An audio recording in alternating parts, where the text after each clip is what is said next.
Welcome everybody to the July Full Council of NNDC. And we start with the North Norfolk Youth Council, which is a wonderful way to start.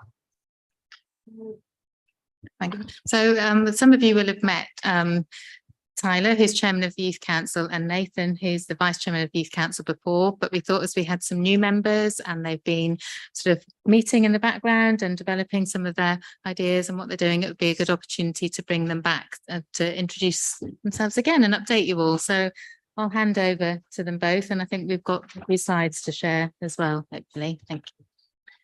Hello, I'm sure some of you are sick of seeing our faces by now, but my name is Nathan Birdsall and I'm the Deputy Chairman of the North Norfolk Youth Council. I'd like to first congratulate you all on being elected and for taking the time to listen to the young people of North Norfolk. Like you, we all aim to help our local area and to make a positive impact. We all possess unique skills which together can be used to inspire all people in North Norfolk. I wanted to join the Youth Council to help change the education system and gain as much experience as possible. There's a vast amount we as young people can learn from you, but I hope that you can learn from us too. Thank you. So my name's Tyler. I'm fortunate enough to be the chairman of the Youth Council, and other than echoing what Nathan said and giving you guys a big thank you and saying that I'm really happy to be here, one thing I want to emphasize is that North Norfolk has a lot of opportunity, and I think we can be really excited about working together and giving young people a voice.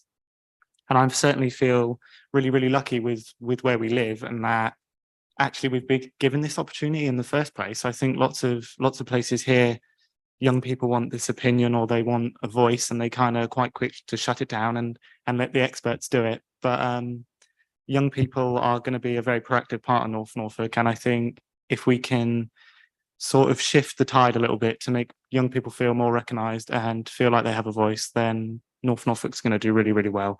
And I think we're really lucky where we live, and we can only build on what we have. So I'm happy to let Nathan take over, who's going to just talk through our first big event, which kind of brought in more youth councillors from the first sort of steering group that we had.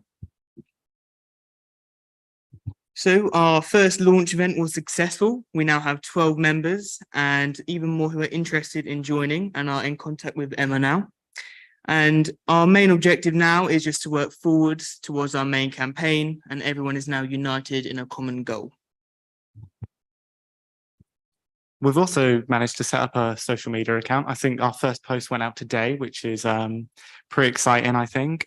Social media is obviously probably the best way to get across to young people as a whole. That I don't have to emphasize how important social media is today when it comes to getting points across to young people or for them to communicate with each other. It's pretty much crucial in most young people's lives, whether it comes to doing schoolwork or talking to their friends or accessing things like the North Norfolk Youth Council's Instagram page or YouTube video, which we just got a lovely short version of. I think social media is quite an exciting thing, and I think I was speaking to Rob Butler on BBC Radio actually a couple months ago, and he said to me, well, why social media? Don't you think there are so many issues with it? Don't you think some people use social media to do bad things, wrong things? And I said, you know what? You're absolutely right. Social media can be a horrible, horrible place at its worst. But if the Youth Council and if councillors like yourselves can actually change social media and make it a positive place where young people can feel safe, welcome, and feel like they can promote their ideas, then we're getting somewhere and we're making progress and we're doing something really, really good and beneficial for not only North Norfolk, but I think just society as a whole. So social media is really, really exciting. I think we have sort of almost over 50 followers already, which for one post and one day, I don't think is too bad. 62. So I think social media is going to be quite excited. I would encourage you all to follow our Instagram pages. I think we're going to have a Facebook page set up and a Twitter page set up. We can have a little look here. There it is. So it's just North Norfolk YC. I think it's quite exciting. I'm looking forward to social media. I think we're all going to have a role to play as youth councillors. I think if all you guys follow it, then it's going to look beautiful, and it will eventually overtake Mark Zuckerberg in the following ranks and everyone else. So really looking forward to that. I think social media can play a big part of getting our message across.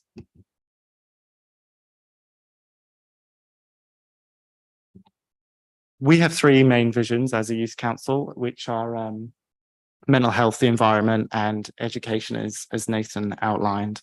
Some of the newer councillors obviously maybe don't know why we picked these three. The ones that we've already spoken to are very aware, but these were the three that we were going for. We think these are the most important issues facing young people in North Norfolk right now. And actually, not only young people, I've been quite strident on making it clear that the issues we are going to fight and the issues we're going to battle and the issues we're going to promote aren't just ones that affect young people, they're ones that affect people across the whole of North Norfolk.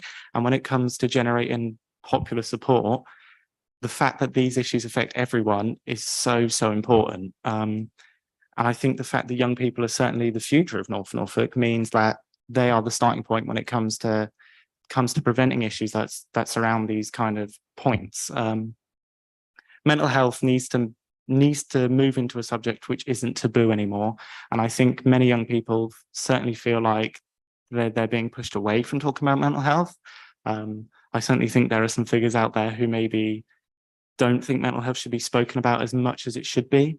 And that is certainly something we can combat and something that North Norfolk Council can combat and make sure that mental health is spoken about.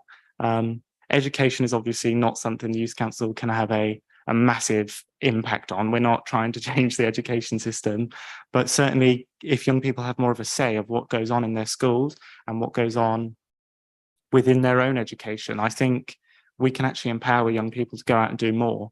I think North Norfolk has a criminally low amount of students who go to university or who want to go into higher education. I think that needs to change. I think we need to bring in more apprenticeship situations and offers. And I think we need to make university actually look like you're from North Norfolk, you want to go to university because you're from North Norfolk. You don't want being North Norfolk to hold you back or to mean, no, you know what, I'm not going to go on that challenge, because I don't think that's what we want to be about. We want to be about, you know what, you're young, you're from North Norfolk, go out and make a change and want to go to uni and want to progress your career and want to get that apprenticeship and want to have a say in what's going on. The environment, I don't think I need to emphasize how amazing the North Norfolk environment is. I think we're really lucky to live where we do. I think we've got amazing beaches, amazing woods, amazing walkways, but there certainly are still some issues that we need to face together, be it litter, be it erosion. The Youth Council wants to be at the forefront of combating any kind of issues or challenges that the environment faces. And I think we all want to work towards protecting our environment and to make sure it is thriving as best as it could. So we certainly want to work closely with you guys. I think the main thing the Youth Council wants to do is work with North Norfolk District Council, just so we can have an impact here and so we can make sure that young people across the district feel like they're being listened to and that things are going well and that the environment is being protected.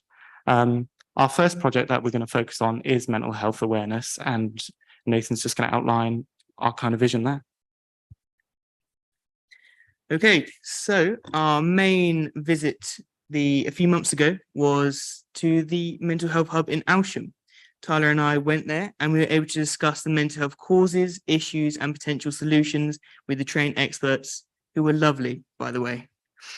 The Youth Council will attend a 3.5-hour mental health training, and this will help develop not only our understanding, but it also means that we can better support mental health issues as well. And we are now in contact with mental health charities and key figures who can aid us in developing mental health events for our main project, and this will all help with our future.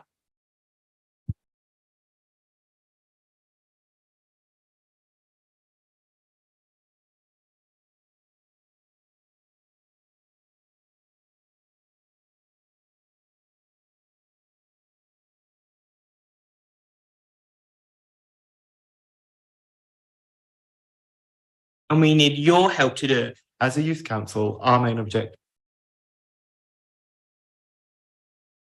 We are part of the North Norfolk Youth Council. We have formed this youth council to help with a number of problems for young people, and we need your help to do it. As a youth council, our main objectives are going to be improving the education, the mental health services and environmental issues around North Norfolk.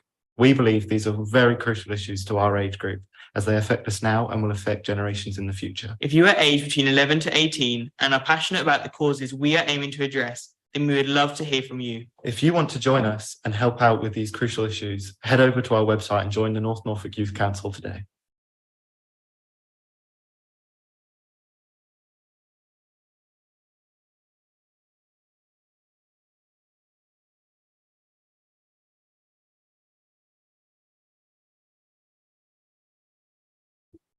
So I'll just add one more thing, I suppose.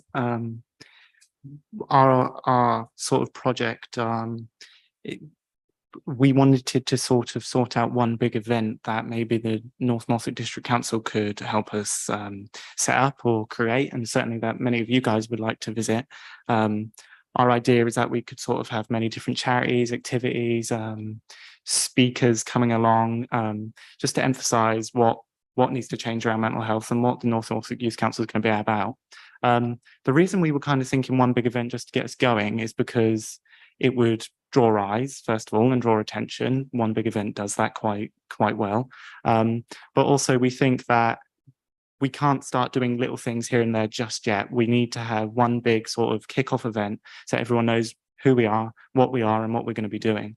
So there's certainly, it is in the planning, it's in the frameworks of sorting out this big event, which hopefully many of you guys will be able to come to, and we'll have different speakers at different activities, and it will really just bolster our own image, but also what we want to do and what our first kind of campaign is going to be on when we're trying to challenge many mental health issues that are arising.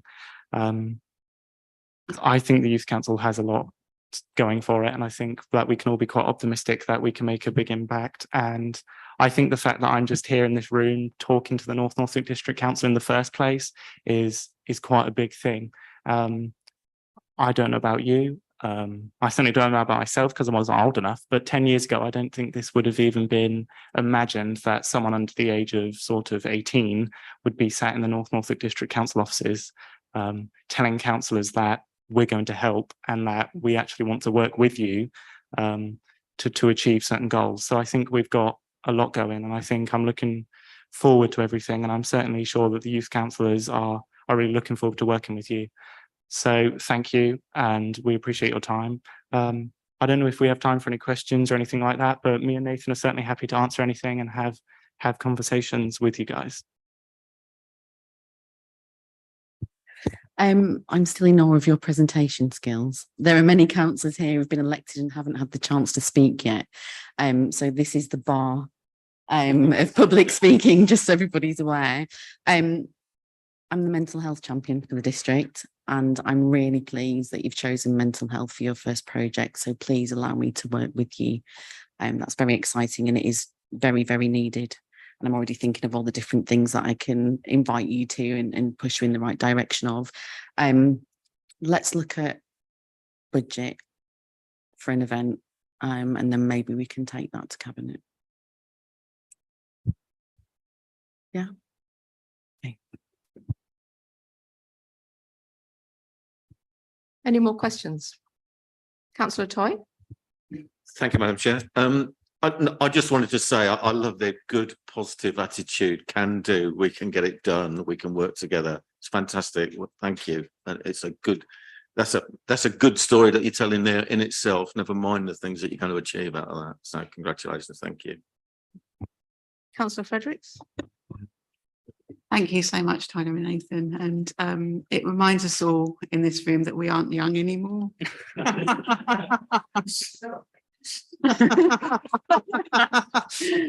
And we don't know what young people actually want and need. So I really welcome your voice, and I'm dedicated to working with you, whatever you want to do.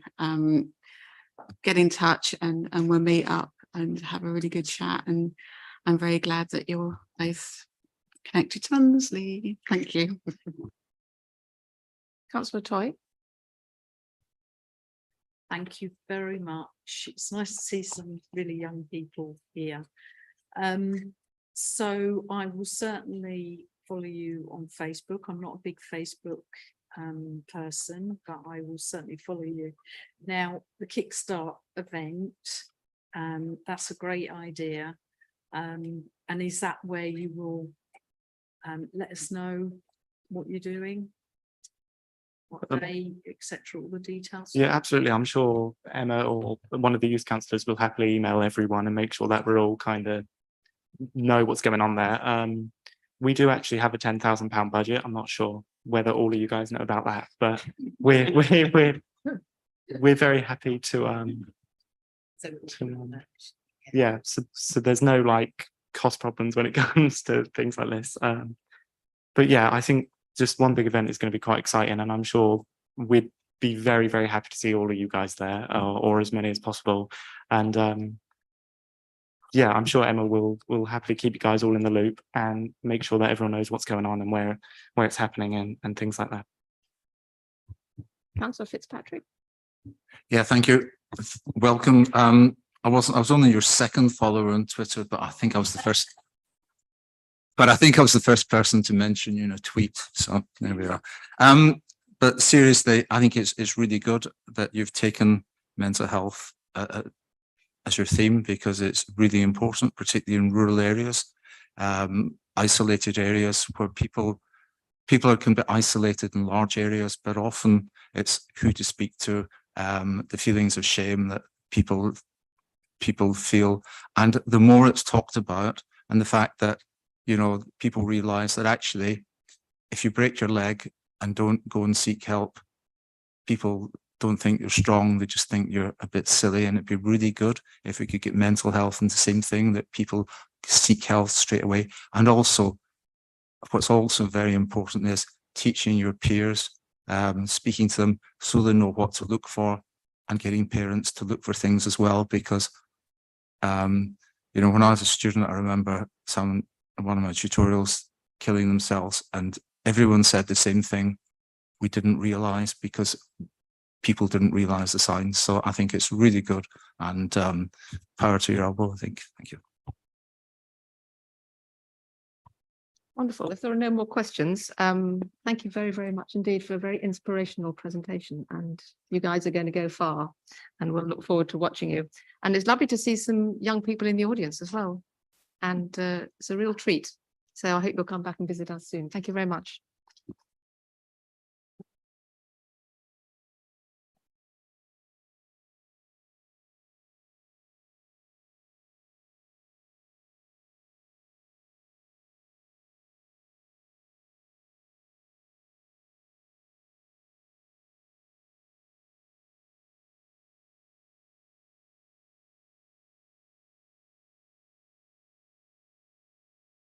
Okay, so we'll move on to item number 2. Apologies for absence. Emma? So I have received apologies from councillors Birch, Bull, Buttercover, Coleman, Hankins, Housden, Mancini Boyle, Sims, Taylor and Bardi. Don't know if there are any others. I think there's also an apology from Councillor Vickers. Is that right? Councillor Cushing.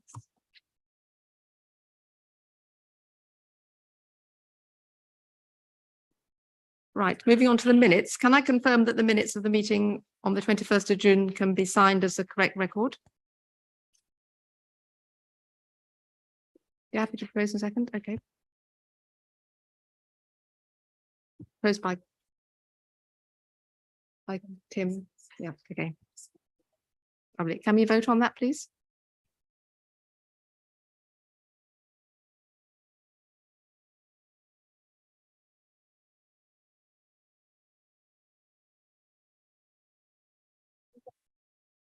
Sorry, chaps. Do you have any declarations of interest from members on any of the agenda items to be discussed this evening? No, looks like a no. Thank you very much.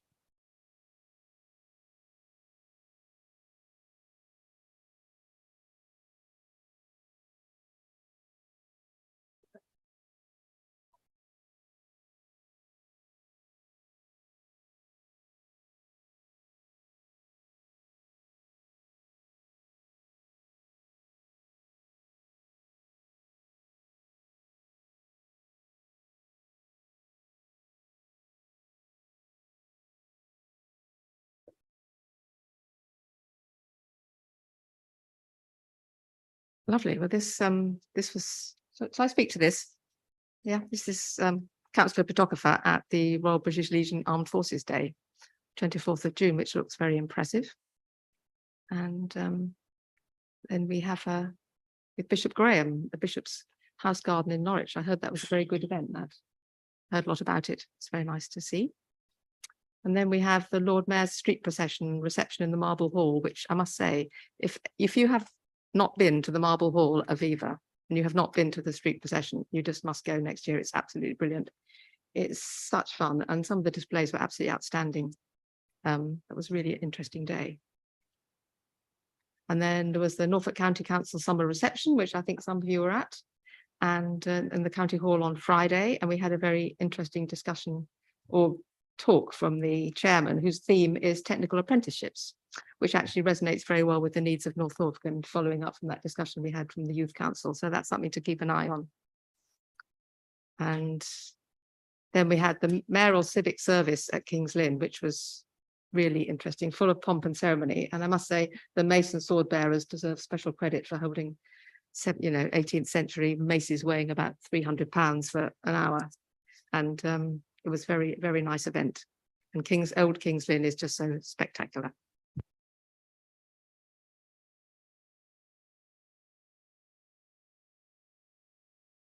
Leaders' announcements. Yes, please. Thank you. And first of all, I'd just like to congratulate you on chairing your first meeting. This month, the local government association conference occurred in Bournemouth, the coming together of around 1,600 councillors, as I understand it, and officers from across the country. It provided particular value for me in being able to discuss the levelling up agenda and other councils' levelling up bids, particularly Bournemouth's own bid. Another issue of frequent discussion at the conference was that of devolution, of course, and where exactly we are all going as a sector. We may, of course, find out the direction we are heading one way or another later this month. I was also struck listening to many of the authorities discuss the various infrastructure projects which they have been successfully delivering, about the scale of our own achievements over the last 4 years, thinking back to embarking on the most extensive project of public toilet refurbishment regionally, the Reef swimming pool, the swimming pool and Reef leisure centre, I should say, the Heritage Action Zone, and award-winning works to Cromer Pier, to name a few. And we've achieved those projects without carrying a significant debt burden, as is the case, sadly, with so many councils now. So we look forward to the next 4 years and stretching further to achieve such goals and service development. The Cabinet also undertook a visit to Fakenham this month, which I think everyone felt was a valuable use of time, and recognised the various opportunities to work with partners in future, and to recognise the opportunities, particularly around the urban extension and levelling up. So I think, we certainly recognise we've got more work to do in Fakenham, and we want to realise that potential. Our council was represented by my deputy, Wendy Fredericks, and Chief Executive at a meeting convened by North Norfolk's MP this week to discuss the role of Bacton in providing a critical role in hydrogen production and carbon capture and storage. Despite the timescales really of such development over the next decade, things are already moving fast. The terminal already provides a third of UK gas supply to the UK and has played a key role, of course, in exports more recently. Whilst essential for energy security and reaching net zero in future, the council is also determined to realise the opportunities for North Norfolk in terms of jobs, housing, infrastructure, sea defences and new energy opportunities for the district arising from that potential change. I personally also undertook a visit to Fulmerston to speak with residents in the parish council about the impacts following the issues at Banham Poultry Farm. There have been significant impacts both on residents and a small number of home-based businesses there, and we do now need to see Banham Poultry do absolutely everything they can to deal with this and reduce the numbers of flies as soon as possible, and to ensure no such issues occur in future. We have, of course, issued an abatement notice, and I was grateful that environmental protection officers were recognised for their commitment and professionalism. The Cabinet will continue to follow that case. I'm very pleased to announce that the Council has achieved the Defence Employer Recognition Scheme Silver Award, recognising particularly the Council's commitment to recruiting veterans. But I would particularly like to thank Sharon Garth, the HR team, and our Armed Forces Champion for this wonderful achievement for the Council. And I'm very much delighted to say we have retained our green flags at Holt Country Park, Pretty Corner and Sadler's Wood, recognising the continued commitment of the council to improve these locations and develop further still. It's an award that recognises particularly improvement rather than achieving a simple status quo for an already very good natural conservation project, which is otherwise deserving. So thanks really must go to our countryside team and others who have contributed, including the brilliant Muddy Boots volunteers and others. Do go out and join them if you can. They're generally doing a project somewhere near you. But it's been a lot of work getting there, and very much appreciate that.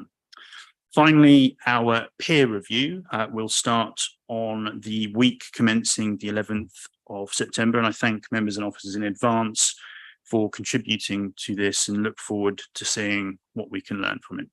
I wish you and all your communities a relaxing summer break at some point over the next few weeks, with numerous events occurring, of course, across the district.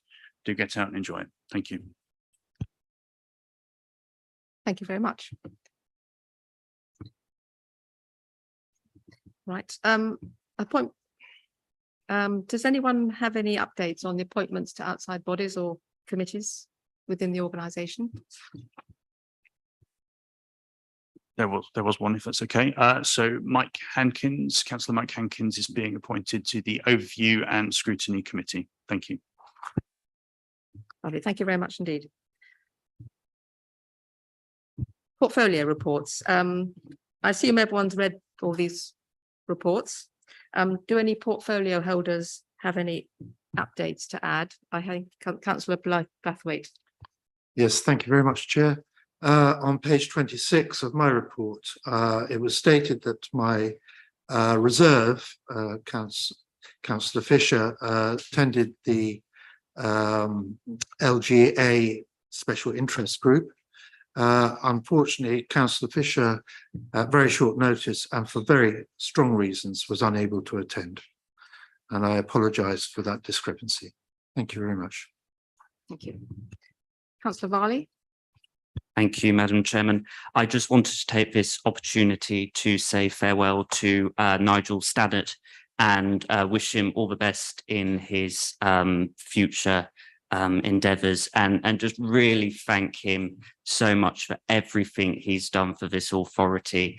I'm sure when I said that name, it would have been synonymous with our 110,000 tree planting project. Well, he surpassed that. We have planted to date 115,000 trees. It was under budget, and it's surpassed every expectation. So yeah, I wish him all the best. Thank you, Madam Chairman. Thank you. Councillor Brown.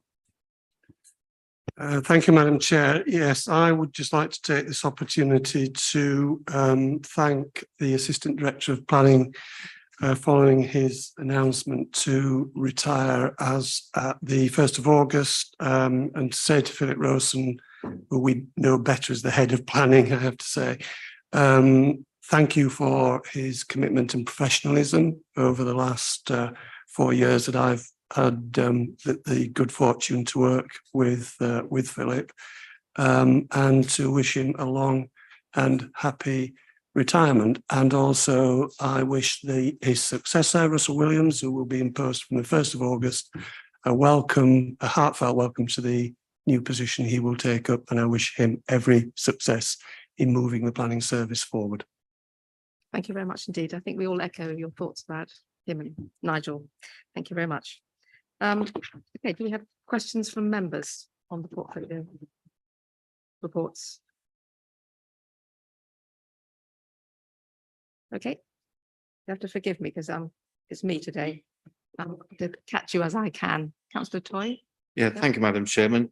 I just wondered if I could ask Councillor Withington if it's a question both for part of the leisure and culture area of her reports. Could we please explore promoting historical and cultural activities a little bit more inland in our rural areas? There's a huge mention of what goes on in the coast, apart from North Walsham, and obviously we've got the Best Beach competition going on. I'd like to have some assurance, if you could, that we're going to look at the other areas within the council. Thank you. Yes, thank you for your question. It is something actually that we have looked at in the corporate plan, in that we're looking at, we've included cultural activities within the corporate plan, and obviously heritage comes within that as well.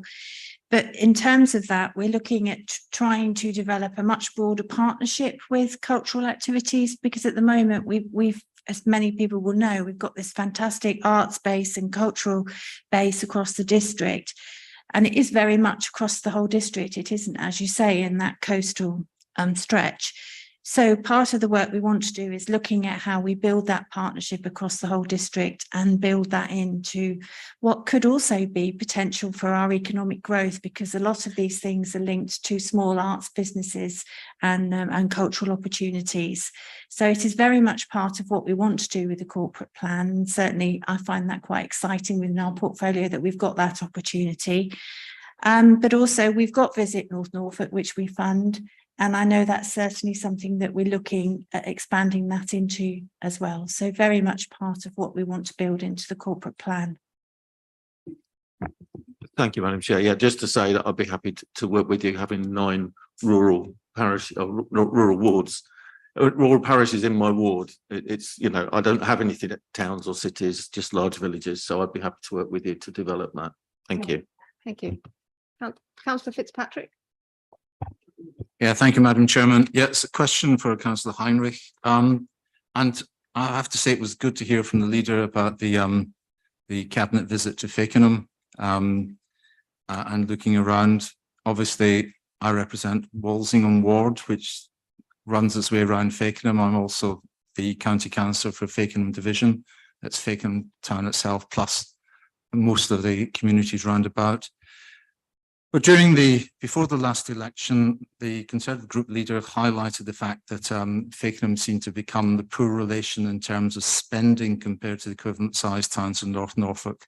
For instance, North Walsham received a grant of £2.4 million. Now, I think that's absolutely right. And I think that's made a big difference in North Walsham. So I don't go across against that in any way.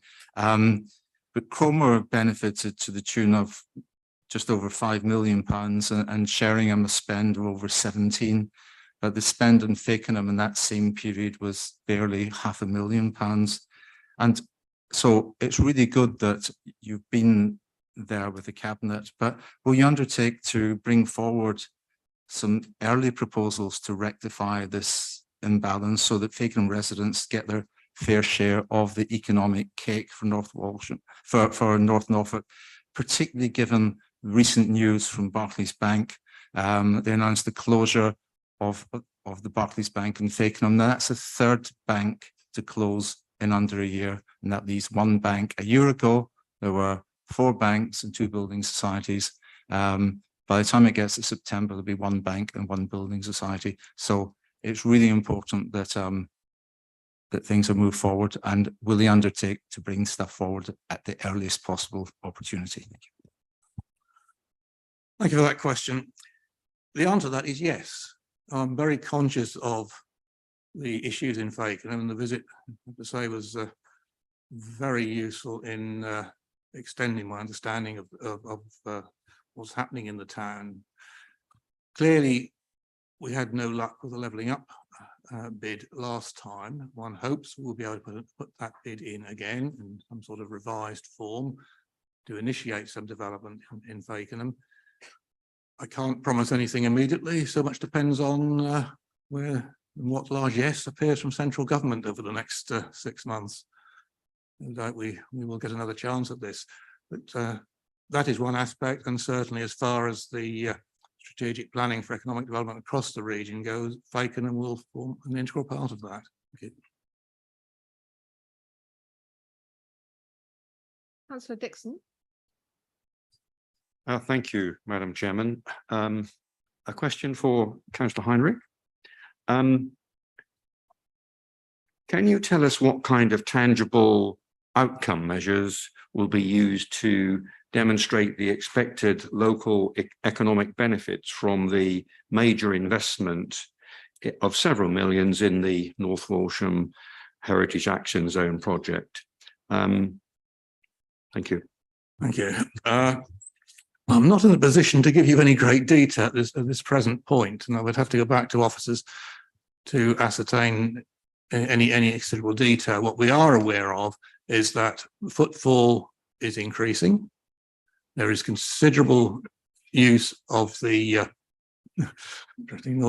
there's considerable use of the bus hub, and which has enabled the improvement in transport links.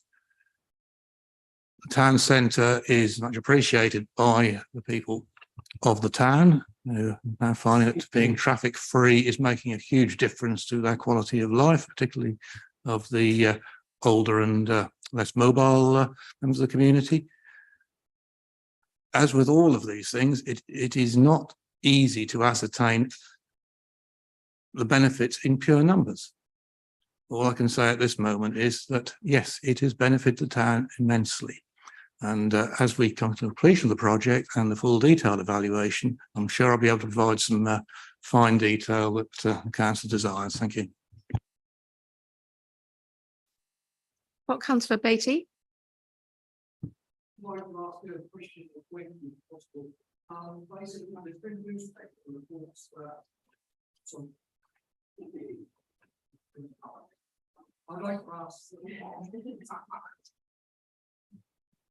There we go, got it. Sorry.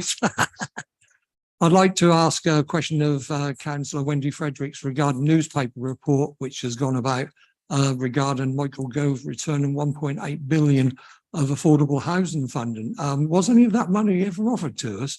And if it was, obviously we haven't had any of it. And if that's the case, is there likely to be any of this offered to us? That's a really good question, actually, because I've been asking this question about, it's actually 1.9 billion that Mr. Gove handed back to the Treasury because he couldn't find any affordable housing schemes in the whole of the UK. We didn't get a sniff of it. We didn't get an idea of it. It wasn't published anywhere. So I actually spoke to the leader of Norfolk County Council. She was exactly the same opinion. Nope, they hadn't heard of it either. So we'd love part of that. Thank you very much. Really would. I'd love that, and I'd love to build more affordable housing for our local residents. Yes, please. Thank you very much. So the answer to your question, will we see anything of it? I doubt it. I really doubt it, because it's been handed back to the Treasury. So this mythical unicorn, I'm afraid we didn't actually see, sniff or hear about. Thank you. Thank you. Councillor MacDonald. Thank you, Madam Chair. I'd like to ask the leader of the council, please, on behalf of Gimmingham Parish Council, if you could give us assurances that we're likely to regain the blue flags. Thank you, Councillor MacDonald. So on Monday afternoon, you may be aware combined sewage overflows at Gimmingham Munsley. 3:30 in the afternoon overflowed following a severe rainfall, and the beach was closed for a 24-hour period in line with the national protocols, really. Events like that, you know, considering it's the 10th such occasion that a combined sewage overflow has leaked sewage onto or into the sea so far this year, the 11th if you include the incident previously that occurred at Munsley in March with the pumping station that failed, it makes me extremely concerned that we won't reach the goal of seeing our blue flags back to where they should be at Bunsley, Seapalling and East Runton. Gimmingham, obviously next door to Munsley, that's the location of one of the combined sewage overflows, but it has hit me very hard this week to think, what's the perception within these communities whilst it continues to happen again and again. I feel there's a clubbing together really of the Environment Agency, Anglian Water and others to not really realise the truth of what's happening here without any sort of scientific evidence. We've heard in meetings recently that it was seaweed, birds, dog fouling.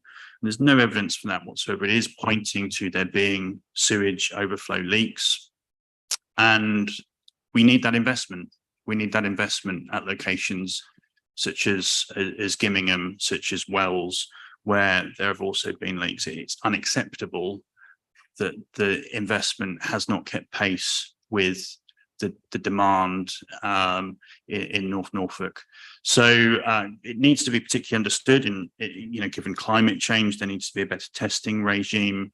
But I hope to see a firm commitment from Anglian Water soon in respect to the Gimmingham combined sewage overflow, that it will be upgraded so it can cope with a rainfall event such as that, because the third occasion this year is just not acceptable. Thank you. Okay.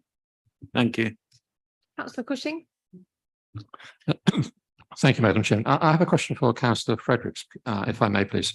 You state on your report that there are, you're aiming for 350 affordable homes in the next 4 years. I'd be interested to know how many of those fall within the Broads nutrient neutrality catchment area and how many of those fall within the Wensum nutrient neutrality catchment area. Thank you, Councillor Cushing. The simple answer to that is I can give you a written response to that and a bit of a breakdown, if that's okay to you. That's lovely. We're still wrangling on about lovely nutrient neutrality, and it's still holding up 110 affordable homes in Stalham. It's still a problem for Fakenham as well. So yeah, I should definitely send you a written answer if that's okay. Thank you. Councillor Fisher. Thank you, Madam Chairman. I've got a question for Councillor Bathwaite. And it's what benefits will having the Coastwise team at NNDC bring to coastal residents?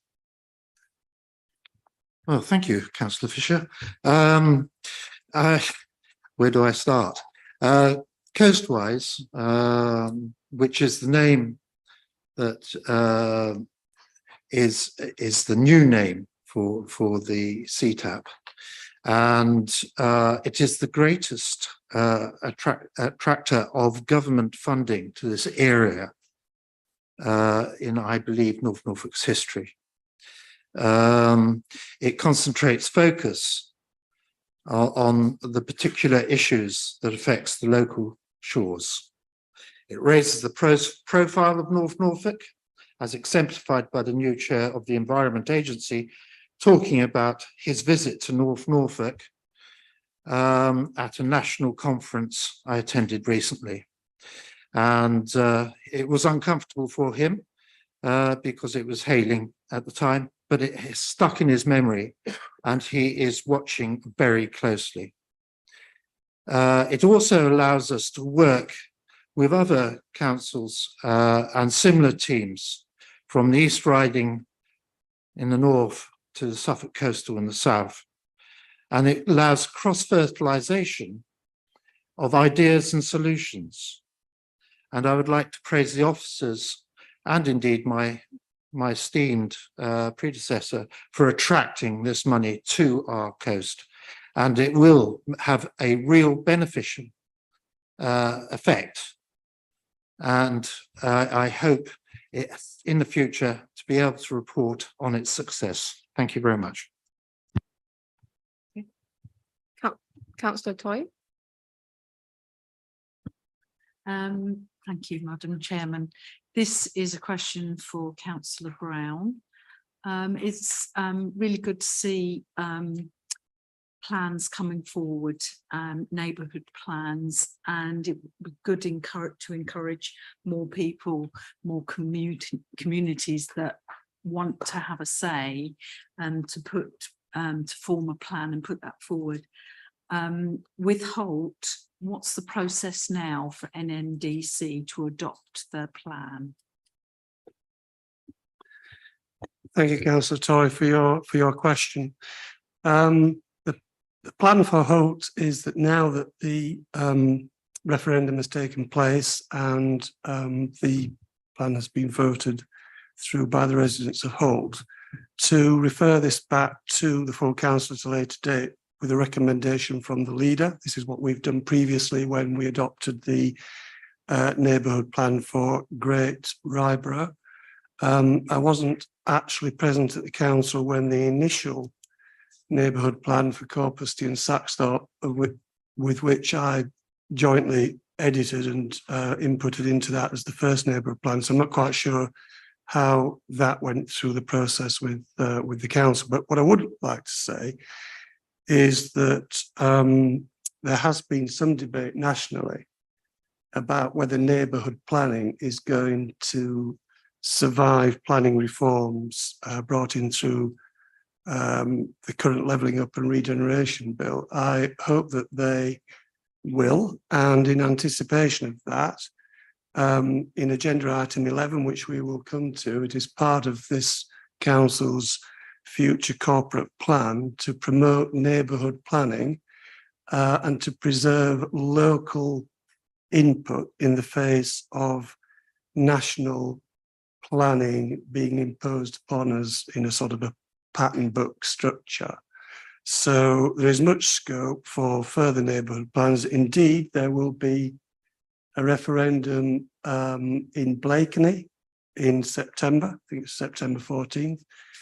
And then there will be a further neighbourhood plan coming from Wells Next to Sea in due course. So we could have 5 neighbourhood plans by the end of this year or early next year. But the answer to your question is that it comes as a recommendation from the leader to full council. It doesn't need to go back to the Planning Policy and Built Heritage Working Party because it's not a recommendation matter having reached this stage in the progress of the plan in Holt.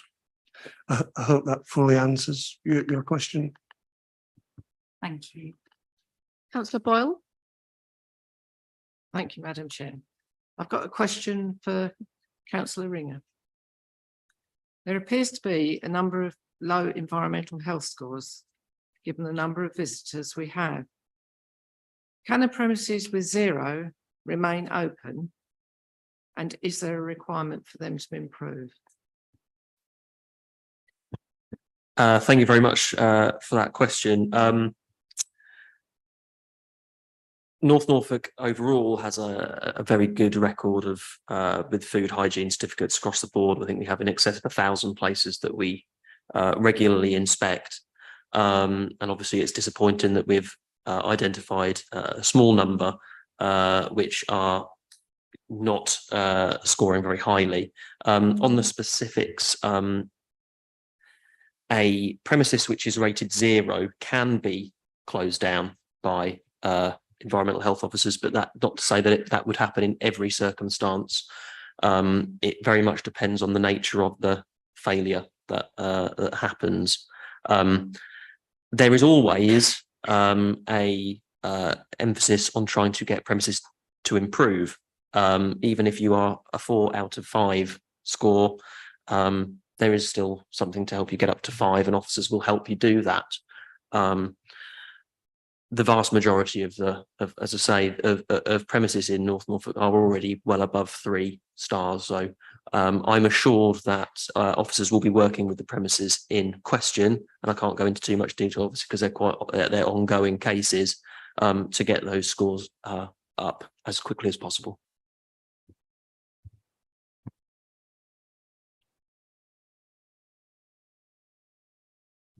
Councillor Penfold. Thank you, Madam Chairman. It doesn't appear to be any other questions. It's connected to culture and the arts, so Councillor Withington, but it's not really a question nor a comment. If I may, it's an invitation to all councillors to come and join us at the Worstead Festival, the mighty Worstead Festival, on the weekend of Saturday the 29th, Sunday the 30th of July, Britain's largest village festival. It's terrific. You'd be very welcome. Come and find me. I'll be commentating on the egg throwing in the main arena. You can have a go. And of course, I'll be able to say councillors have got egg on their faces. 29th, 30th of July. Thank you. Thank you. Councillor Fitch-Tillett. Yes, indeed. Thank you, Councillor Penfold. I'm sure we'd all love to come and see you with egg on your face. But that's actually a very useful point, because one of the things we're looking at is how we can use Visit North Norfolk to support events such as the mighty Worstead Festival. So if you'd like to send that into the comms team with some information around it, I'm sure they would do something, and I'm sure that will help Councillor Toyle to feel that inland places are also being acknowledged. So thank you for that useful comment. I will do, and I think there is a wider point there about supporting these fabulous events that go on across the district right through the year, actually. Thank you. Thank you very much. Councillor Fitch-Tillett. Yeah, thank you, Madam Chairman. May I ask the leader, who is our member on the Norfolk Strategic Flood Forum? And would they, whoever they may be, actually be working to get the lead local flood authority, aka Norfolk County Council, to deal with their responsibility for surface water flooding? Yeah, thank you for the question. You've asked that at a very good time, actually, because we were talking about this via email earlier on. Interestingly, we haven't been invited to appoint a member. So which I did find was rather unusual. I queried it with officers a few months back, because it just sort of struck me that we had previously had some representation. So I think, Angela, let's have a chat offline, because I'm still keen that members of the council as a whole are informed about potential, issues, investments, if we're lucky to get such things in North Norfolk. But I think you're right. There is a difficulty in realizing a response from the lead local flood authority. I know they're very short staffed, but it can be immensely frustrating to get somewhere. I mean, we recently dealt with a case in Rowton, which took a very long time. Familiar with cases in my own ward, of course, but perhaps some of you not have had such experiences. So Angie, I'll contact you offline and we'll have a conversation. I don't know if, Harry, you've got any further to add to that, but that was my own perception, that we really should have a representation there, but we do have officer representation. So it's limited to that at this time. Thank you. I have nothing to add to that, because I wasn't aware of this body. So though I deal with obviously the North Norfolk and the Broads independent drainage boards that obviously have responsibility for flood, I would say that it is important that North Norfolk should be represented on this body, and if asked, I would be happy to take on that responsibility. Thank you. Thank you very much. Do we have any more questions? We have a few minutes left. If anybody wants to ask a second question. Sorry? Okay, move on. Okay, very good. Man after my own heart. Okay. Let's move on to agenda item 11, recommendation from Cabinet on the 29th of June. And we have 3 agenda items based on this. The first one being agenda item 8 from that particular meeting, the corporate plan. Councillor Adams, will you be introducing this? Yes, I will. Sorry, you're going to hear from me for some time now. Of course, the corporate plan reflects our manifesto priorities and commitments upon which this administration was returned, and separately recognising the key challenges and opportunities ahead for the council and the district. Significant change on this administration's plan from the last one is how this translates into delivery in that we are intending to produce an annual action plan rather than a delivery plan for the whole 4 years. This will provide both the agility we require to respond to emerging and developing challenges, and also the ability to realise opportunities more readily. It will provide more opportunity for the council as a whole too to shape actions in the years ahead. Work is being undertaken to consider appropriate contextual measures, which you will need to consider following the imminent approval of the corporate plan itself, and which will then need consideration on an ongoing basis at the Overview and Scrutiny Committee. You will see continuity as expected from the previous council, and projects all are already underway in the annual action plan draft. Our themes set out our commitments to the environment, sustainability and zero goals, to housing, our communities, including rural communities, and towns, youth and sports, to businesses, including significant considerations from Bacton to bank hubs, and to maintaining robust governance and responsible use of revenue and resources. So that's the corporate plan in a nutshell, and I certainly look forward to working with the council in meeting these objectives over the next 4 years. The first corporate plan theme is our greener future. You will see continuity in many respects from the previous council here, particularly in terms of meeting our net zero goal by 2030, with work ongoing presently on the current project, the solar array at the Reef Swimming Pool and Leisure Centre in Sheringham. Of course, it remains our intention to realise one such ambitious carbon busting project a year, alongside numerous other measures around the council's property portfolio and operational activities. For instance, we do need to reduce the carbon impact of waste collection as well. It's also our intention to introduce food waste collection. However, we still await the delayed outcomes of the government consultation on the standardised waste collections and news on any new burdens funding. Our towns and coastal communities are, of course, dealing with far more visitor pressures in some respects, and it's our intention to meet the increased demand for waste and litter mitigation wherever needed to support those places' economies, and it affects some coastal villages, of course, as well. We also have the fastest changing coastline in Western Europe, and the current schemes planned in both Munsley and Cromer will be essential in meeting these challenges. Our intention to deliver these schemes remains unchanged. Our second theme is developing our communities. You'll probably gather from this that we will continue a level of engagement across all platforms. Our social media sees some of the highest levels of engagement across all of the district councils in Norfolk as a whole, rivaling urban authorities. But we will be continuing our offline publication also. The work started on the Youth Council will also continue and contribute to the work of the council, as you've already heard this evening. And we've previously undertaken the most extensive programme of investment in public toilet facilities regionally, and this has been recognised for its successes, with facilities both new and renovated to be delivered in North Walsham and Sheringham, and Albert Street in Holt now in the planning process. We are committed to continuing investment, reaching new areas such as villages with higher footfall in the district. Our commitment to active environments for different ages and abilities encompasses both children's play equipment and our country parks. We've already heard about those a little bit this evening, and the continued commitment by the council to realise the coveted green flag status. We certainly have some challenges ahead to meet the needs of sport and leisure provision in the district. That came up in a question earlier on.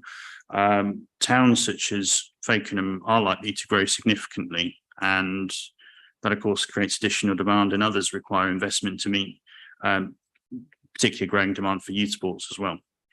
So there's far more to do to realise and perhaps recognise the district's cultural opportunities. I think we've already had a discussion here in the question session We have secured investments in obvious locations such as Cromer Pier and Sheringham Little Theatre. However, North Walsham Heritage Action Zone and increased town and centre events and support for the art space in Cromer shows the potential to do a lot more across the district in terms of the Worcester events, in terms of other such events that are out there. Alongside the housing crisis, we also have the cost of living crisis.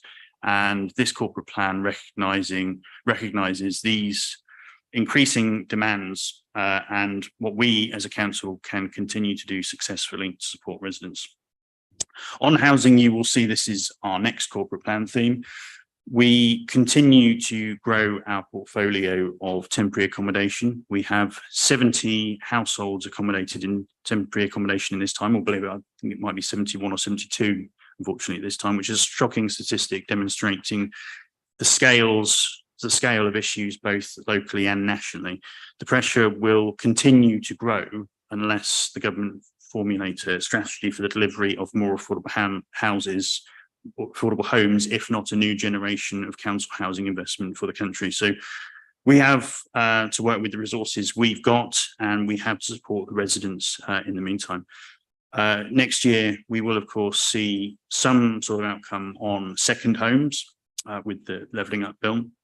Unless changes are made to what I feel in this respect is a fairly poorly conceived bit of legislation, we will be forced to carry out horse trading with the County Council and the Police Commissioner, which is not a desirable position given the scale of our housing challenges across the district. That money really should be spent dealing with the housing pressures in North Norfolk. Our next theme is the local economy and infrastructure.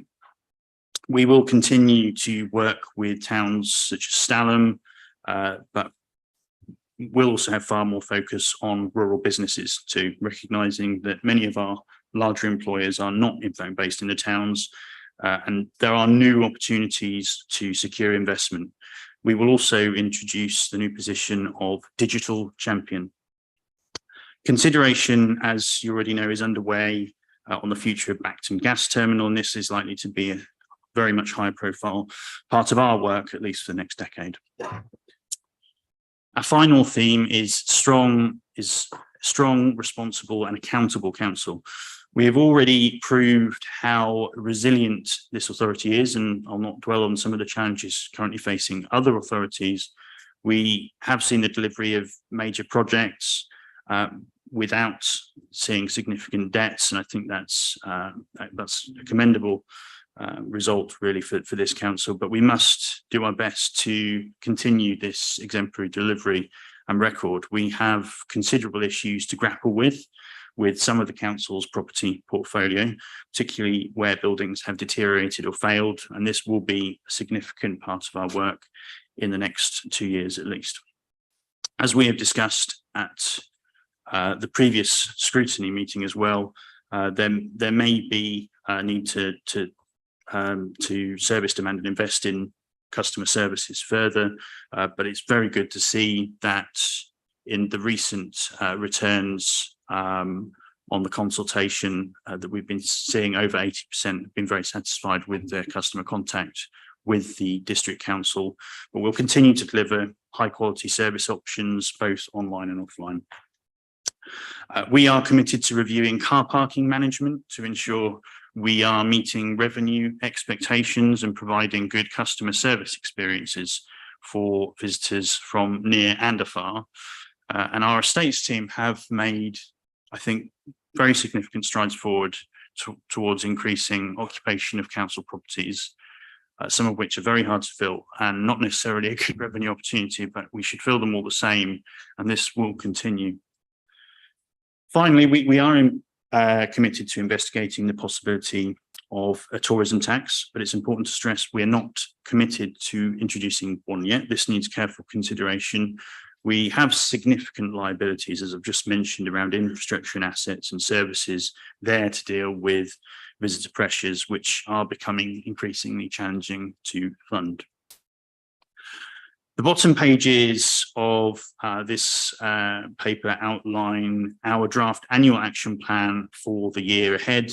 You will recognise that many of these projects are already underway. But finally, I look forward to working with colleagues and officers in meeting our corporate plan objectives over the next 4 years. Thank you. Thank you very much. Councillor Dixon, I understand that scrutiny had some recommendations, and I wondered if you wanted to discuss them before we open to the general debate. Madam Chairman, before I go, could we have a window open at the back? It's terribly hot. I'm sure that's. Sorry, possible. that's all it was. No, I'm very glad Sorry, you pointed it Councillor out. Dixon.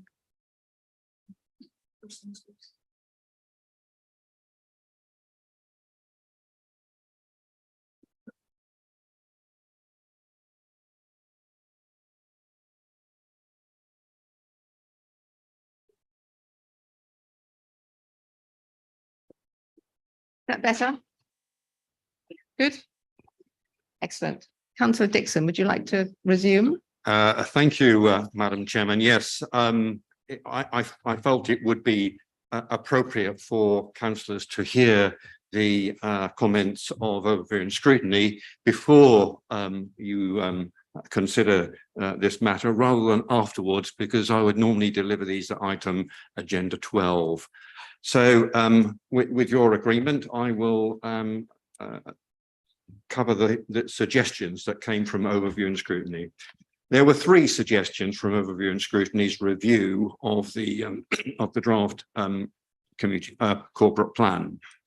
The first one was for Cabinet to consider whether financial sustainability had been adequately addressed within the corporate plan and whether it should form a key theme. The second was for Cabinet to consider whether the headline objectives of the corporate plan were ambitious enough.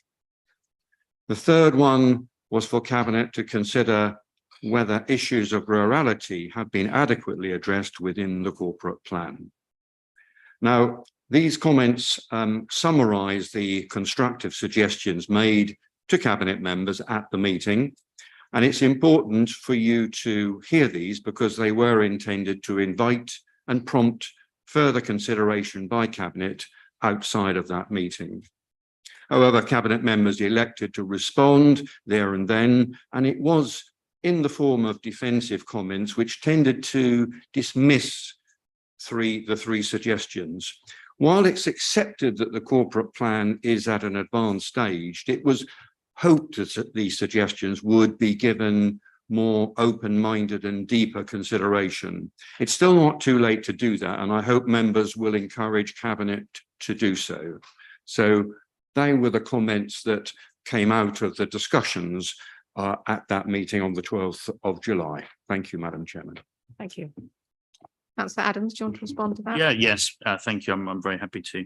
So I don't recognise that the consensus was quite so strong at the Overview and Scrutiny Committee, but I do wish to respond to the points that were made, which I feel helpful. Obviously, you've heard me talk about rurality, and it is certainly a significant issue that we need to address more within our work over the next few years.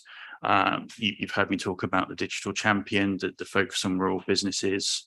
There will be a lot more work on rural service delivery.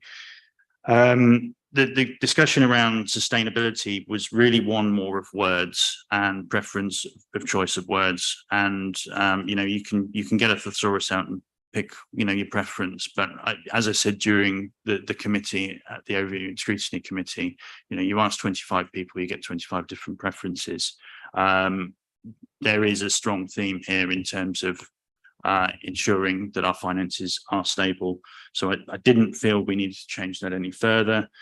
We've obviously got a good delivery on this over the last 4 years, and we intend to continue that over the next. In terms of ambitions, you've heard me talk about net zero, the coastal schemes, the continuation of the most extensive program of toilet refurbishment and replacements, sports, play equipment, big theme within the corporate plan this time. Continuing to build the housing portfolio despite having no land or significant government investment to do so.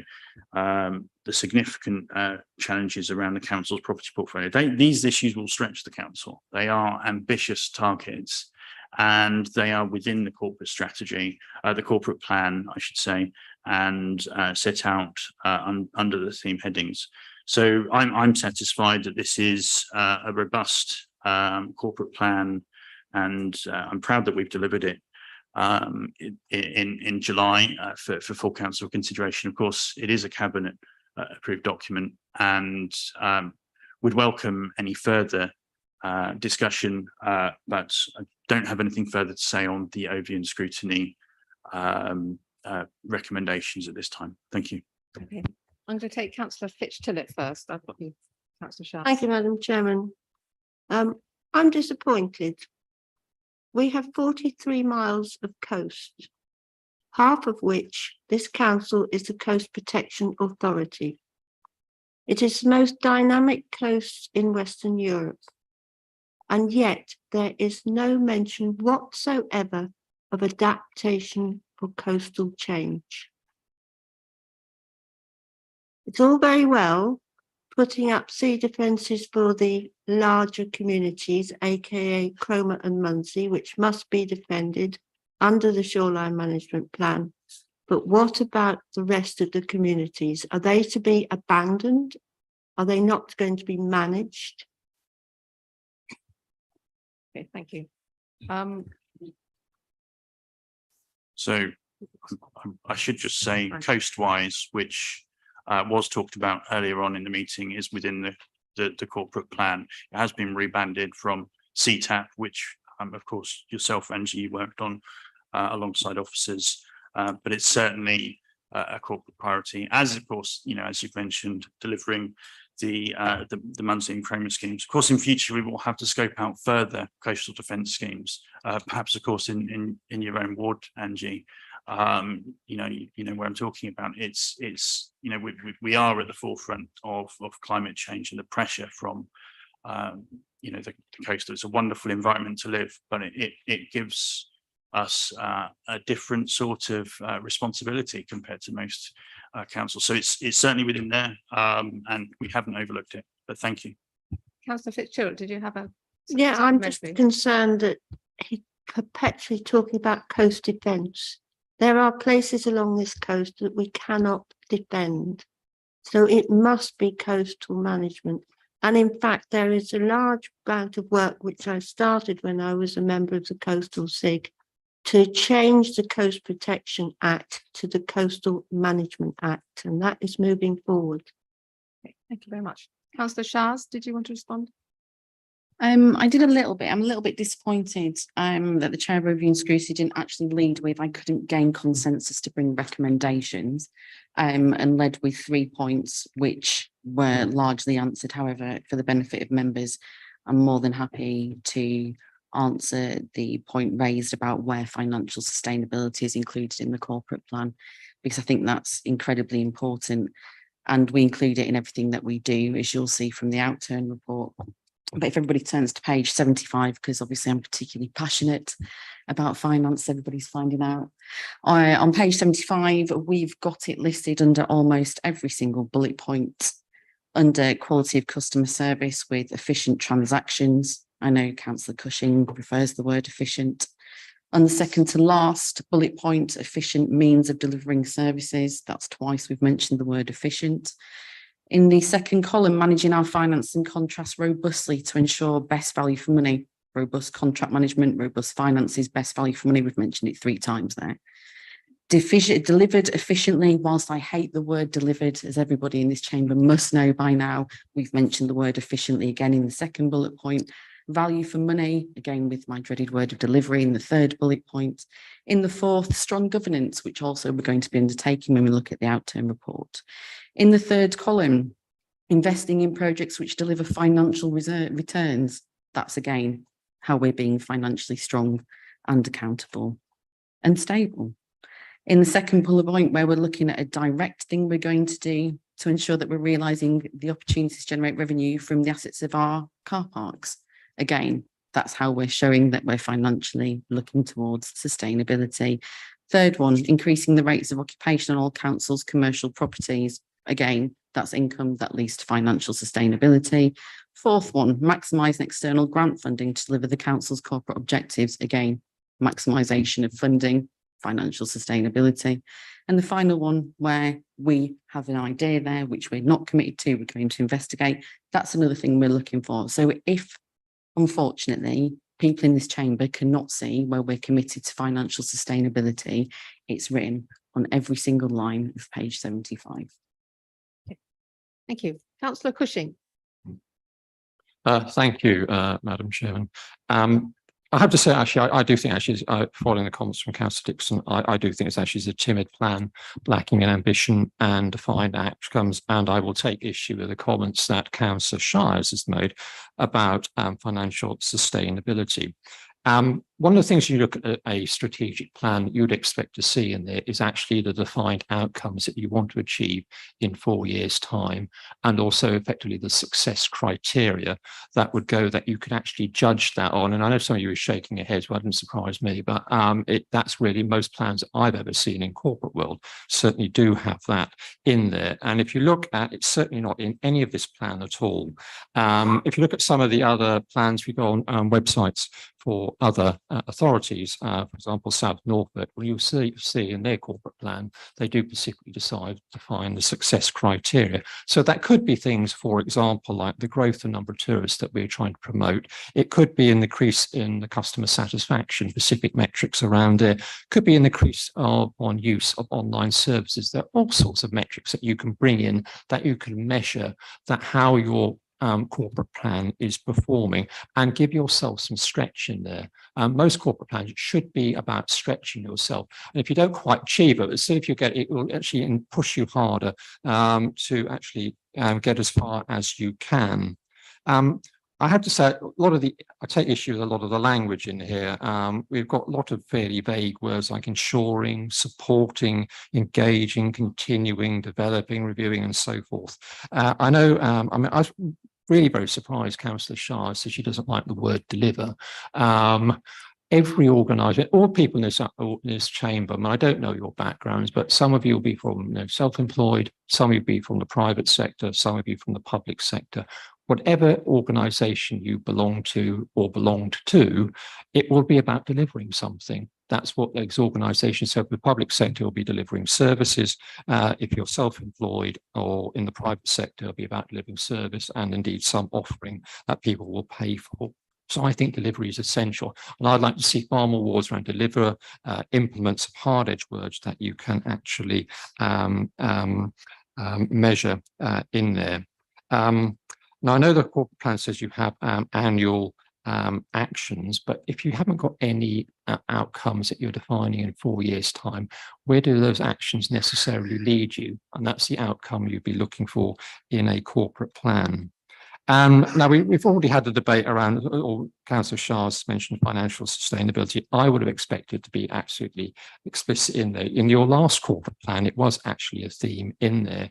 And you had things like there about better use of our money and protecting our interests, becoming more commercially robust, and with a much broader approach to investment and income generation, better financial awareness from the services within an NDC.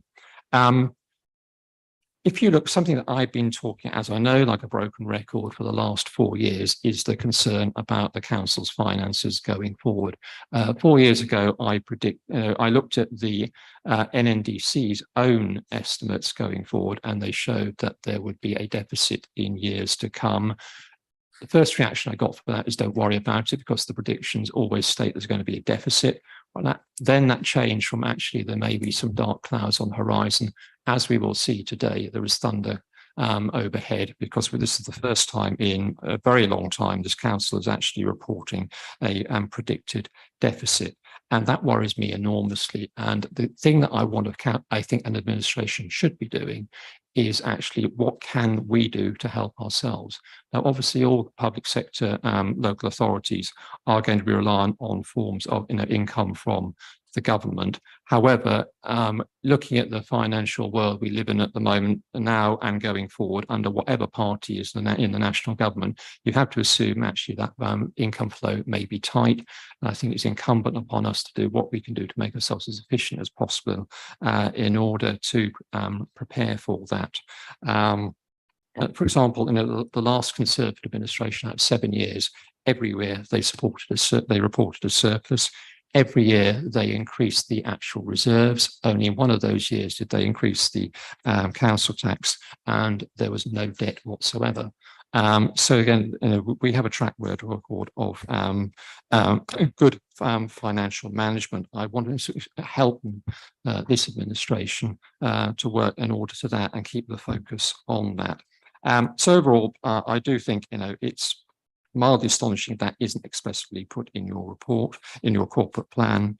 I think you deliberately set the bar low in each year so that every time you have an annual plans, then actually you're setting those relatively small fences to jump over and claim credit. And I do think by ignoring the council's financial sustainability, it does potentially imperil key services that this council should be delivering going forward. Thank you. Councillor Patterson. Thank you, Madam Chair. Page 74 of the agenda in the corporate plan, there is mention of water scarcity. Your rural businesses are asking for water storage reservoirs. I believe extracting excess winter water could help alleviate flooding rather than let it flow out to sea. The stored winter water could be applied to growing crops in the summer. And if this council is serious about cutting carbon, growing high yielding crops would help achieve our goal. Irrigation gives better value to crops. Irrigation gives better quality crops, allowing more of the crop to enter the food chain and therefore adding value to the produce. Government grants to build reservoirs have recently been withdrawn due to excessive time taken, in some cases over 12 months, as determined winter storage reservoir applications. So why is the planning department taking so long to determine these applications? Thank you. Okay, you're next anyway, actually. Well, thank you. Well, first of all, I just wanted to respond to Councillor Patterson. I thought that was really helpful information. And correct me if I'm wrong, congratulations on your first time speaking as well at a full council meeting. I just wanted to say, we've set out the broad commitment to this area within the corporate plan, but I think what you're saying is very valuable, and we'll look at that as certainly an annual action priority moving forwards. Because I think it's certainly something we need to be very cognizant of over the next few years. It's a real current issue, and it's potential really to unpick some very big businesses and employees in North Norfolk. Don't recognise that we've got slow delivery on those planning applications. If you feel there is, bring them to our attention. We've asked this question before. Please let us know about those locations. We'll have a look at it. Don't believe we've got anything currently in the planning bag.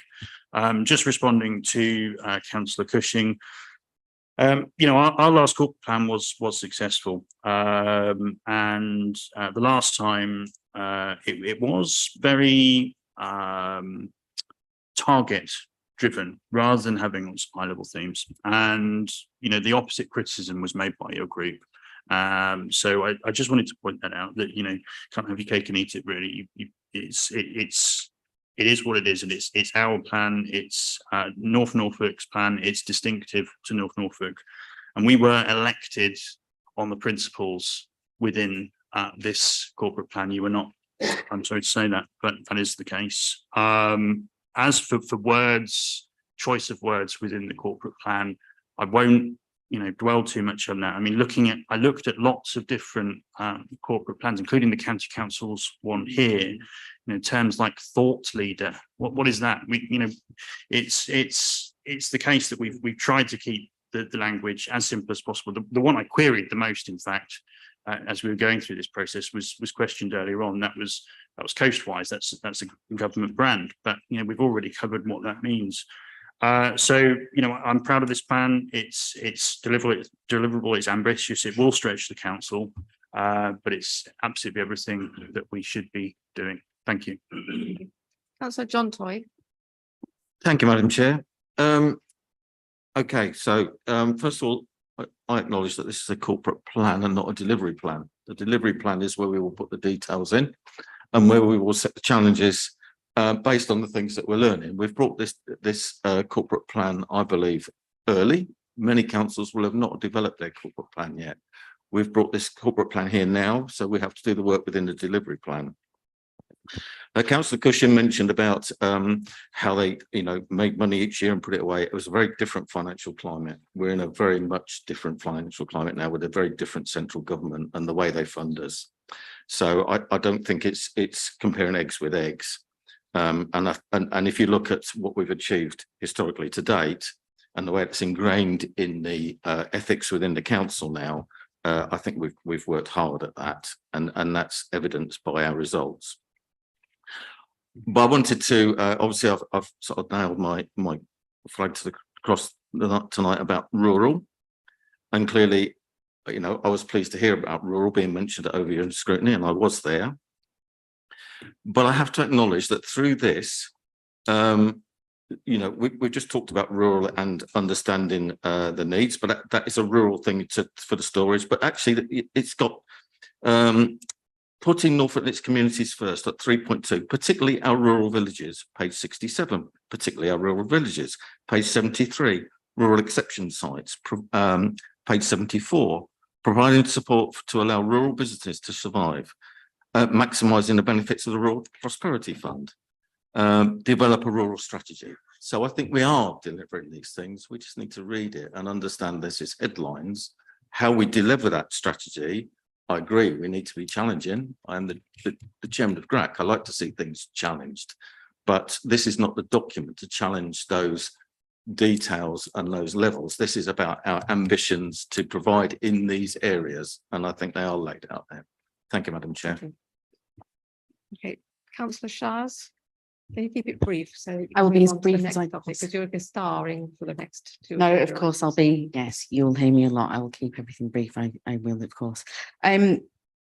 The highlight of the successes from the previous corporate plan is very much appreciated, Councillor Cushing, and it probably did help us along with our success in the recent elections. So thank you for raising that. It might be worth looking back at the criticism that was given to us when we did the corporate plan in our last term.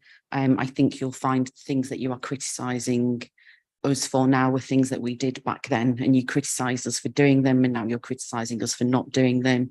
It would be good to kind of get some level there. In terms of financial sustainability, I've got this written in my book, so it's very important. On the 22nd of June, Councillor Cushing, you stated that we badly needed funding, and in subsequent meetings you've stated that the government won't be continuing to fund local government. So we're in a little bit of an up and down there, because one minute you're saying we need the funding, the next minute you're saying the government isn't giving us the funding, and that's not the message we're getting from anywhere else. We know we need the funding, and government hasn't yet committed to any funding going forward. We're doing the 1-year roll, as we have done for quite a long time. When you've spoken about not raising council tax, quite interesting actually, because the LGA finance training are specifying the damage that is done to local councils through not raising council tax, specifically to the future financial sustainability of councils, especially when the current government, I might add, have been very specific in saying we must move to localised taxation rather than the government looking to be funding us going forward. So whilst you might be proud of not putting council tax up, the LGA are saying that's damaged for financial sustainability of councils. So we need to figure out what it is you feel that North Norfolk wants, because they voted us in. And if you're singing from a specific song sheet, that's not what the majority of people want. Councillor Brown, briefly. Thank you, Madam Chairman. Just a point of clarification for Councillor Patterson. We're not the only enabling planning authority in the district. Major infrastructure projects such as reservoirs, such as the new recycling centre at Pretty Corner, for example, near Sheringham, fall within the county council planning process. So I think any concern that Councillor Patterson has about delay on reservoir construction probably needs to address that query to the county council. I would like to second the proposed corporate plan as in the papers, and in doing so, I just have a very briefly a piece of advice for Councillor Cushing, and it's giving a nod to Rudyard Kipling, that when you meet triumph and disaster, and I think his party has in the last 2 elections met with disaster, you treat both those imposters just the same. And I think Councillor Cushing would do well to bear that in mind when he levels his criticisms towards our corporate plan. Thank you, Madam Chair. Councillor Fitzpatrick. Yeah, thank you, Madam Chairman. Yeah, it's one of these conundrums, and section 7.1, page 65, it says the development of a new corporate plan does not in itself raise any risk to the authority, and it's going on how risk averse it is. I just sometimes wonder if we're sometimes too risk averse. I don't suggest that we should be reckless, but maybe sometimes being risk averse means we're not bold enough and miss some of the opportunities. And I just flag that up as something to think about for the future. Thank you. Councillor Penfold. Yes, thank you, Madam Chair. I'd just like to congratulate Councillor Cushing actually on his gallant attempt to paint the Conservative Party as a party of financial responsibility. I mean, I'll give you 2 words: Liz Truss and the trashing of the UK economy, which cost us billions, and the consequences of which we're all still dealing with. Councillor Blaithwaite, and then we're going to stop it there. Yeah, I just want to point out to Councillor Fitch-Tillett from the point she made that page 71, protect and transition our coast environments.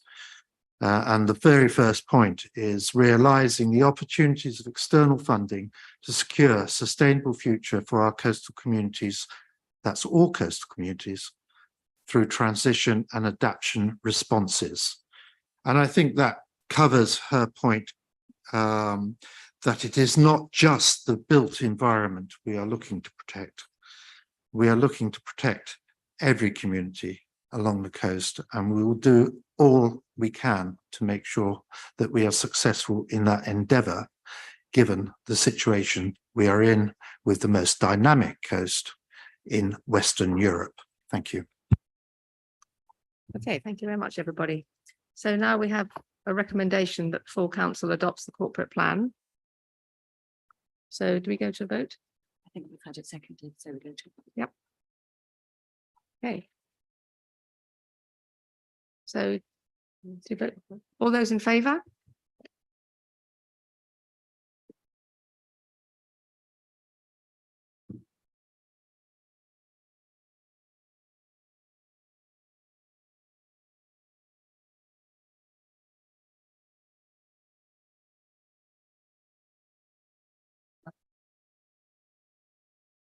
Okay, all those against?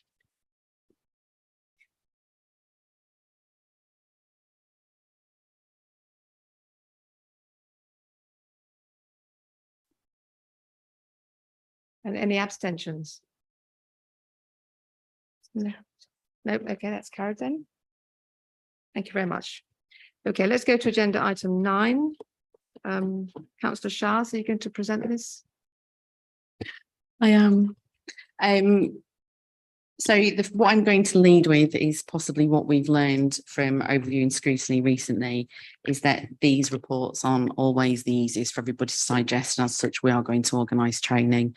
So I appreciate that not everybody will feel comfortable in what we're discussing, and that is why we're going to do the training. So I really appreciate specifically the Chair of ONS for leading the discussion about the difficulty of understanding these. I'm not going to assume that everybody would like me to go through the report, so I'll just introduce it. So I present to you the outcome report for 22-23. This report exemplifies the collective efforts and unwavering dedication of our officers who've worked hard to manage budgets during a period of national and global economic volatility.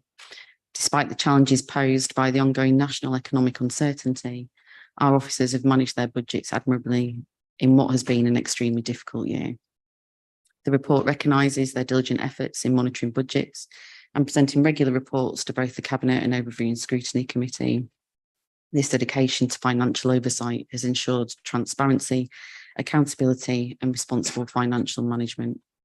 I would like to express our gratitude on behalf of the council really to our entire staff team, whose resilience and commitment to North Norfolk residents has put us in a much more positive position than had been previously forecast.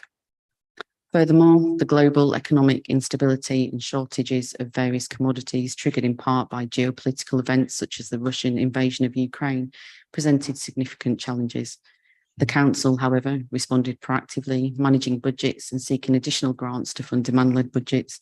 This prudent approach, combined with proactive budget management measures like holding vacancies, has helped mitigate deficits and ensure the delivery, the word I hate the most, of essential services to our residents. If we look back to the period 6 budget monitoring report, this council had anticipated a £909,235 overspend in revenue services alone. And previously we agreed to move 616,000 from the 21-22 surplus into the general reserve to meet part of this deficit. This is highlighted on page 82, 2.8, that was agreed at full council. Whilst this improved in period 10, it was not as much an improvement as we see before us today. What we can see is in this report is that with thanks to the dedication of officers of this council, this figure sits at 261,000. This is a much better position than we had ever anticipated. By looking back at period 6, we saw that there was no variance in business rates expected. Quoting from the period 6 report, the final variance will not be known until the NNDR3 form is completed at the end of the financial year. This outturn report shows an income shortfall of 516,000 in retained business rates. If members refer to page 83 of this report in 3.5, we can see that this authority does not receive all of the business rates, although we are the billing authority. 50% goes to central government and the county council receive the other 10%. If members refer to 3.6 on the same page, the business rates earmark reserve and how it's used is explained here. The economic climate for businesses nationally was difficult throughout COVID and has unfortunately continued this way throughout the last year. While we've taken significant strides in reducing our carbon footprint, promoting renewable energy sources and implementing sustainable practices across the council, this administration wants to invest further. And for this reason, we are proposing a transfer of £500,000 from our delivery plan reserve to a newly created net zero initiative reserve. I'm sure my cabinet colleague, Councillor Varley, will join me in stressing the importance of this to meet our net zero target. Our dedication to provide housing in North Norfolk for our residents who are experiencing homelessness is being further strengthened by bringing forward the 24-25 and 25-26 budget for temporary accommodation. This is because it's crucial that we meet the needs of our residents now who are suffering due to the current instability in housing that has been impacted by the viability of property ownership during a time when interest rates are only increasing. As Councillor Fredericks quite rightly and quite passionately speaks strongly about. I'm confident that throughout this period of national financial instability, with thanks to our staff team, we have overcome many challenges as outlined in this report. However, our eyes are firmly on the year ahead. With that, I firmly propose this report. Thank you. Councillor Varley. Thank you, Madam Chairman. I think I would be absolutely remiss if I were not to talk about recommendation H at this point on the outturn report. And like my colleague, I share a huge passion for finance, but most notably climate change and net zero. And I want to ensure that this council is doing its utmost, and the climate change and net zero area does deserve this dedicated budget. This administration is taking this matter seriously. We have already created a specific portfolio for this area, and it's now only right that a budget follows. This centralised pot ensures that we can continue to strive towards our ambitious and crucial target of net zero by 2030. This is a real step up now in our dynamic of achieving this. We have had some really successful projects, notably the 110,000 trees planting project. and the solar carport. But this fund will ensure that we can put monies towards specific projects, focusing on decreasing our footprint, saving energy, and reducing future costs, most importantly. This dedicated budget means that we are putting our money where our mouth is, and I fully support this. Thank you, Madam Chair. Thank you very much. Members, any questions?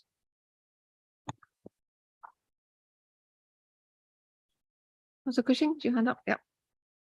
Thank you, Mayor. I'll keep my comments brief because I think I covered most of them under the previous agenda item, though I will reiterate, I think it's a concern that we do actually have a deficit for the first time of nearly £800,000.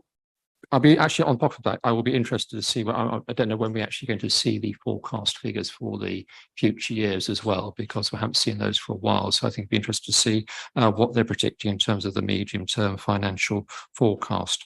The other point I will pick up was one that we did mention in overview and scrutiny for this report, and indeed the Treasury outcome report that follows is actually producing something that is understandable for members. I'll ask a rhetorical question, but I wonder how many people actually, when they look at this report, actually glean what information they do glean out of it. I think it'd be really helpful if we did have a summary page which actually pulled the key metrics that we should be focusing on as members. In order to fulfill our obligations, in order to see how we sort of manage and monitor the finances of the council. So it'd be useful to see if we could bring some reports through, or perhaps a draft of what that could look like that all members could discuss, or certainly perhaps at your overview and scrutiny. Okay, thank you. Thank you. Councillor Fredericks. Thank you very much. I'd just like to say too much information, not enough information, too much detail, not enough detail. It's actually quite confusing when you're trying to work out what you want. So I really welcome that you could actually tell us what you want. And we see this in overview and scrutiny as well with our last delivery plan. It was too much information, not enough information. And, and as cabinet members, we want to help. We're transparent, we're open, we want to give you what you want. There's nothing to hide here. So it'd be really helpful if we could get that balance right. If you could tell us what you want to know, we'll tell you. We really don't have a problem with that. So that'd be really helpful. So if you want metrics, fabulous. I'm sure that we can work that one out too. As for forecasting, I don't have a crystal ball, neither does Lucy.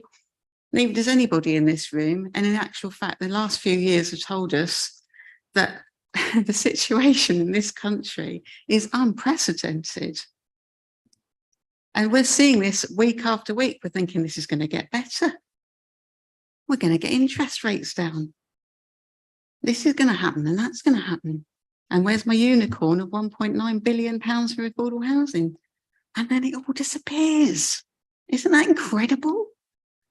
So actually being able to give you what our circumstances are now, which yes, most councils are putting in 114, is it 114 section? Sorry, forgive my ignorance, 114 sections, that actually we don't have to do that. I think that's a minor miracle in itself. And I think that is absolute praise to the amazing officers that work in this building. So as for the future, who knows? If you've got the winning football pools for next week, that'd be great too. But we just don't have that forecast anymore. We have no reliable information coming from government. Absolutely none at all. So if you've got an inside bet, please let us know, and then we can give you what you want. But in the meantime, just tell us what you want. Do you want metrics? Do you want graphics?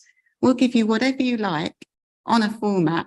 But please, no more of this too much information, not enough information, because it really is maddening. Thank you. Thank you. Councillor Dixon. Thank you, Madam Chairman. I am actually looking now at Councillor Fredericks because you appear to have some knowledge that I think most of us in this council chamber would dearly like to share in. Because the matters that we're considering, which is the outturn report and arguably the Treasury report sitting right beside it. You've obviously got a good grasp of that. And I would love to have some of your time so that you can take me through it so that I can have a better understanding than we currently have. So there's some positive out of what you've just said, I trust. But I think you are dealing with a conundrum here. You will always have circumstances and times when people will want more information because they want to drill down. There are other times when people are satisfied with a wealth of information that they probably feel is a bit too much for them. And that's when you'll hear the cry, maybe we can do with a bit less than that. And we're happy with high level information. I think the substance that came out of the Overview and Scrutiny Committee meeting in this regard was that the whole purpose of an executive summary on the front end of any paper to this council should tell you the important metrics, the important messages that that paper contains. And if you want to know more, you go into the main body of that paper, you go into the tables, you go into the annexes, the appendices, and so forth. So it's about trying to get that recognized. And I think I had a very constructive, I think, conversation with Officer Stankley with regard to how we might be able to move forward in trying to identify some metrics that will give us a better handle on the financial situation that the council has from time to time. You see, this report is not looking forward, it's actually looking backwards. It's actually looking back over the last year. It's taking two snapshots at the beginning and the end of the financial year. And they can tell you very contrasting stories. What you're really interested in is what is the trend, because that is telling you about not only the past, but it's giving you some kind of indication of what the future might look like. Now, there is no precision around that, we understand. But that's the kind of thing that I feel that a workshop, a training event will hopefully take us all a bit closer to, because I suspect that within this council chamber, as Councillor Cushing has rhetorically put to us, not everybody will be in the same place, and some will be quite distant from understanding what this is all about. Thank you, Madam Chairman. Councillor Shars. Yes, I'm actually really flattered that the opposition have now decided that finance is important enough to try and understand. And I'm really sure that when I speak to Councillor Seward, ex-Councillor Seward, my predecessor, later in the week, he'll be absolutely delighted for me, and slightly saddened that he didn't get this level of attention when he sat on the benches in the last administration. Councillor Cushing. Thank you, Madam Chair. I have to say, Councillor Fredericks, I don't think the tone of your response is really called for. I was trying to make a helpful point that a lot of members around here in this chamber will not understand pages and pages of financing. And if you want an example, go to page 136. That is a good, actually reasonably good executive summary. If you look at the Treasury outturn report of what we had in something I'd have in mind, long as you've got clear explanations of the bullets and of what each of those lines actually mean. You know, as Councillor Dixon says, you may have a very great in-depth understanding of these finances, but of the 40 members in here, I suspect many don't. And I think what we're trying to do is see what can we do in order to help them understand what they're meant to be scrutinising so they can provide some useful comment on it. Thank you.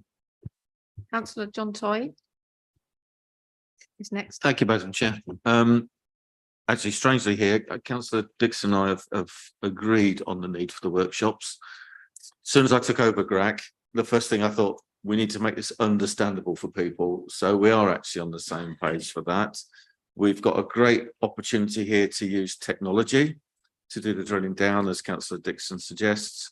But it's going to take work from all of us to get that to a place that it's understandable, so that that people can find that level of granularity that they want by using the technology that we have. and actually the information that's often available on our own website. So yeah, I look forward to those discussions. I think it is important that we make finance more understandable to people. I'm a part qualified accountant, but government finances, it's difficult to see your way through it. So we need to work on that. So having said all that, in terms of the report and where we've got, I think it's, you know, with the challenges we've faced and the things we've had to take on and what we've delivered, I think has been remarkable. And so this outturn report, I don't know if it's been proposed or seconded yet, but I would be happy to second it. Actually. Okay. Thank you. Councillor Fredericks, wanted to speak? Okay. Any more comments? Sorry, Councillor Brown? Thank you, Madam Chair. Yes, just very briefly. I mean, I attended overview and scrutiny, and I think there was a consensus in that meeting that we move the outturn report presentation format more in line with the Treasury management report, and that accountancy unfortunately hasn't advanced like the English language has advanced, in that it doesn't have a plain accountancy crystal mark like the plain English crystal mark that we have, and it badly needs it, because I fully accept that this is difficult for our residents to look at and understand in the format that it's presented at the moment, Chair. Thank you very much. Okay. So we have a recommendation that we approve these items A to J, and we're going to do it. Is everyone happy if we take them together rather than separately? Very good. Okay, all those in favour?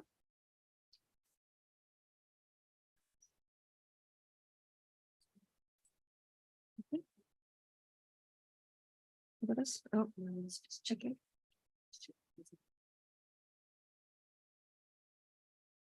Is anyone against? There's one against. Any abstentions? No? Okay, thank you very much indeed. Okay. Item 10. Councillor Shaz, we'd like to hear from you, please. I'm sure you wouldn't. I feel for overview and scrutiny when I look at the September agenda, where I think I've got 7 reports going forward. I won't speak much to this. It was noted at overview and scrutiny, whilst the information is relatively easy to understand, there's something we need to do a little bit there to help it make more sense. In short, again, I would like to thank our team who have been quite wonderful in the way that they've given me information about Treasury management. Obviously, that's not my forte, so I've had quite a good understanding given to me of that. There's nothing really that I want to bring to anybody's attention. Obviously, we've seen some success in terms of income. I'm just trying to find the correct page on page 155 where we've earned extra income, but that's because of interest rates have gone up, so we've earned money on our investments, and at the polar end of the scale, North Norfolk residents are looking at losing homes because the interest rates have gone up. So I'm not wishing to make any more of a deal of that, because reflected in the outturn report we need to put money into temporary accommodation. Happy to take any questions, happy to do the training. I'm really accept that this isn't easy for everybody to understand. And I'm happy to make this easier by any means possible. The more people understand it, the more challenge we get, the better it is for us to make sure we're financially sound in the decisions that we're making. And whilst I don't particularly enjoy being front and centre stage every single meeting, I welcome the experience of the attention that the opposition are giving financial reports, and I look forward to the coming years where I'm sure that I will get much more attention in that regard. Good, thank you. Do we have any questions from members on the Treasury report? No?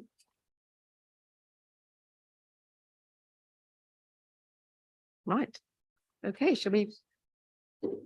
If you're absolutely certain you don't have any questions, we will go to the vote. Okay, all those in favour? Oh, sorry, I need a proposer and a seconder. I'm so enthusiastic. Okay, proposed by councillor Shars and seconded by councillor Barley. Okay, thank you for reminding me of that, Lucy. Okay, should we go to the vote? All those in favour?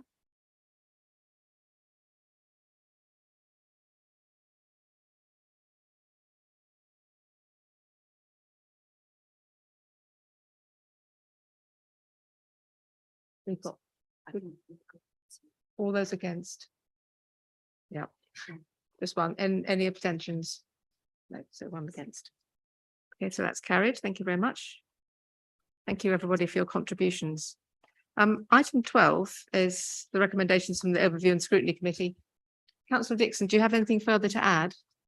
Oh, thank you, Madam Chairman. I will spare everyone the pain of repetition because we've considered the three matters that I would otherwise have mentioned.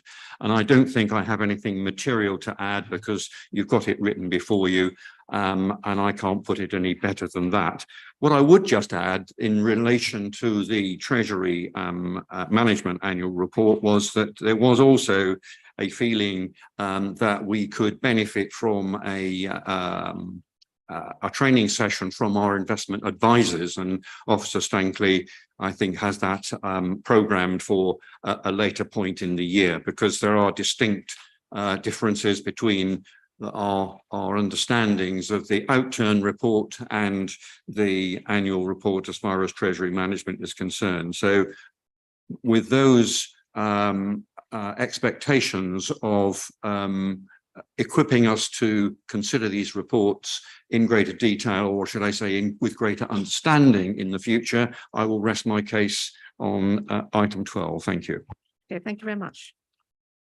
Do we have any questions received from members? No? Do we have any, no opposition business? No notices of motions? No? Do we need to exclude the press and public? No? Do we have any private business? Right, think about that's it, chaps. Okay, just before 8 o'clock, okay.